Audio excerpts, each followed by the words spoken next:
ಕಟೀಲು ಶ್ರೀ ದುರ್ಗಾ ಪರಮೇಶ್ವರಿ ದೇವಸ್ಥಾನದಲ್ಲಿ ಪ್ರಧಾನಿ ಮೋದಿಯವರ ಜನ್ಮ ದಿನಾಚರಣೆಯ ಪ್ರಯುಕ್ತ ಬಿಜೆಪಿ ರಾಜ್ಯಾಧ್ಯಕ್ಷ ನಳಿನ್ ಕುಮಾರ್ ಪಕ್ಷದ ವಿವಿಧ ಪದಾಧಿಕಾರಿಗಳು ಕಾರ್ಯಕರ್ತರೊಂದಿಗೆ ನಿನ್ನೆ ಗರ್ಭಗುಡಿಯ ಸುತ್ತಲೂ ಸಾಲು ದೀಪಗಳನ್ನು ಹಚ್ಚಿ ಪ್ರಾರ್ಥಿಸಿದರು.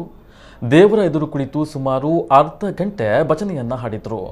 ಕಟೀಲು ಸರಸ್ವತಿ ಸದನದಲ್ಲಿ ನಡೀತಾ ಇದ್ದ ಲಸಿಕಾ ಕಾರ್ಯಕ್ರಮದಲ್ಲಿ ಪಾಲ್ಗೊಂಡರು.